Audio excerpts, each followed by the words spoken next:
ہم جس جگہ پر جس مقام پر کھڑے ہیں ہمارے اب اس وقت جہاں ہم کھڑے ہیں ہمارے پیچھے کی طرف جو ہے وہ مزارات ہیں جو ہم نے آپ کو اب اس سے پہلے بتائے، اور اسی طرف جو ہے وہ احد پہاڑ ہے، اور اس کے سامنے جو ایک چھوٹا سا پہاڑ آپ کو نظر آ رہا ہے اس کو جبل رمات کہتے ہیں۔ واقعہ یہ تھا کہ اللہ کے رسول صلی اللہ علیہ وسلم اپنے صحابہ کو لے کر اس جنگ میں یہاں پر تشریف فرما ہوئے۔ بڑے بڑے صحابہ موجود تھے، سیدنا صدیق اکبر تھے، فاروق اعظم تھے، عثمان غنی تھے، مولا علی تھے، تمام صحابہ تھے۔ جنگ ہو رہی تھی اور اتنی شجاعت کے ساتھ صحابہ کرام نے اپنی بہادری کے جوہر دکھائے کہ الحمدللہ اللہ نے مسلمانوں کو فتح دی اور دشمن بھاگنے لگا۔ مگر جب دشمن بھاگنے لگا تو اس سے پہلے اللہ کے رسول صلی اللہ علیہ وسلم نے اس پہاڑی پر غالباً حضرت سعید ابن جبیر رضی اللہ تعالیٰ عنہ کو اس پہاڑی پر 50 تیر اندازوں کے ساتھ 50 آرچرز they were posted here۔ میرے آقا صلی اللہ علیہ وسلم نے فرمایا تھا کہ چاہے کچھ بھی ہو جائے جب تک میں نہ کہوں تم یہاں سے نیچے نہیں اترنا۔ تو صحابہ کرام یہاں پر 50 تیر اندازوں کے دستے کے ساتھ موجود تھے، اور اللہ کے رسول صلی اللہ علیہ وسلم کے دوسرے صحابہ نیچے موجود تھے۔ اس لیے میرے آقا صلی اللہ علیہ وسلم نے یہاں پر صحابہ کرام کو کھڑا کیا تھا کہ کہیں دشمن پیچھے سے آ کر کے حملہ نہ کرے۔ جب جنگ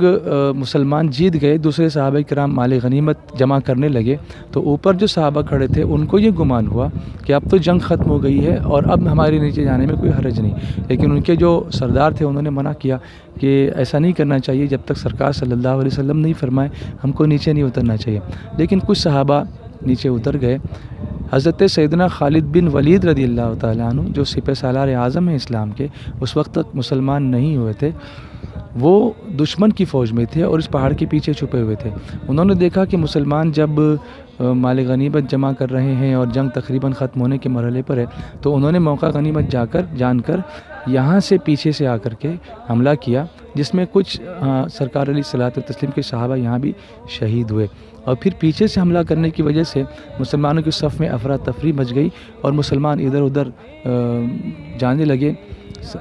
اسی موقع پر یہ خبر بھی اڑا دی گئی، شیطان نے یہ حملہ کیا کہ کسی نے خبر اڑا دی کہ رسول کریم صلی اللہ علیہ وسلم شہید ہو گئے۔ اس سے صحابہ کرام میں اور بے چینی ہوئی اور ان کی ہمت جو ہے وہ جواب دینے لگی، اور ادھر ادھر کچھ عجیب سا سما ہو گیا، افراتفری ہو گئی اور دشمن غالب آنے لگا۔ یہی موقع تھا کہ اللہ کے رسول صلی اللہ علیہ وسلم کے دانت مبارک شہید ہوئے، اور حضور علیہ الصلوۃ والتسلیم پر جب لوگوں نے حملہ کیا تو آپ کے ماتھے میں کچھ کڑیاں بھی چھپ گئیں، جس سے آپ کا چہرہ لہو لہان ہو گیا۔ حضرت خاتون جنت فاطمہ زہرا رضی اللہ تعالیٰ عنہ آتی ہیں اور سرکار علیہ الصلوۃ والتسلیم کی اس زخم شریف کے اندر کھجور کی چٹائی کو جلا کر کے اس میں راکھ بھر کر کے چہرہ مبارک کو پہنچتی ہیں۔ اللہ اکبر، وہ منظر کیا رہا ہوگا۔ صدیق اکبر اور فاروق اعظم رضی اللہ تعالیٰ عنہما، یہ دونوں صحابہ حضور علیہ الصلوۃ والتسلیم کو ساتھ لے کر کے احد پہاڑ جو ابھی آپ کو ہم نے دکھایا اس کے اندر ایک غار ہے، اس طرف آپ کو لے گئے اور سرکار علیہ الصلوۃ والتسلیم وہاں تشریف فرما ہوئے۔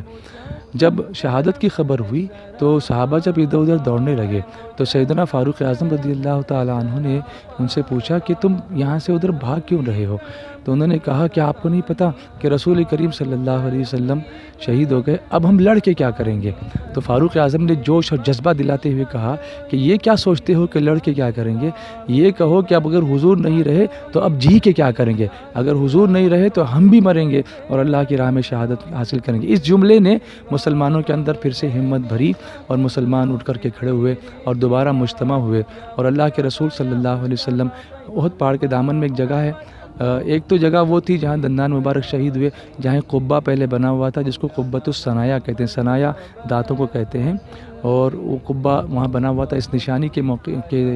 طور پر کہ سرکار علیہ الصلوۃ والتسلیم کے دندان مبارک وہاں شہید ہوئے۔ اس وقت وہ قبہ وہاں پر نہیں ہے، لیکن ہم کوشش کریں گے اگر وہاں جانے کا موقع مل سکا تو ہم آپ کو بتائیں گے کہ وہ جگہ کون سی تھی۔ اس کے علاوہ احد پہاڑ کے دامن میں ایک چھوٹی سی مسجد بنی ہوئی تھی جہاں سرکار علیہ الصلوۃ والتسلیم نے تشریف فرما ہو کر مسلمانوں کے لیے فتح و نصرت کی دعائیں فرمائی تھیں۔ یہاں سے کفار نعرے لگایا کرتے تھے کہ لنا العزا ولا عزا لکم، عزا ایک بت کا نام ہے جس کی وہ لوگ پوجا کرتے تھے، اور وہ شان سے یہ کہہ رہے تھے اس وقت یہ اپنے زوم میں کہ لنا العزا ولا عزا لکم، ہمارے لیے عزا ہے، ہمارا بت ہے، وہ ان کا خدا تھا، ولا عزا لکم، مسلمانوں سے کہتے تھے کہ تمہارا کوئی عزا نہیں ہے، وہ تمہارا خدا نہیں ہے۔ تو میرے آقا نے سنا تو صحابہ سے فرمایا کہ تم بھی جواب دو، اور جواب ایسے دو، اللہ مولانا ولا مولا لکم، کہ اللہ ہمارا مددگار ہے اور تمہارا کوئی مددگار نہیں ہے۔ ایک طریقے سے یہ حمد الہی نعت مصطفیٰ احد کے میدان میں بھی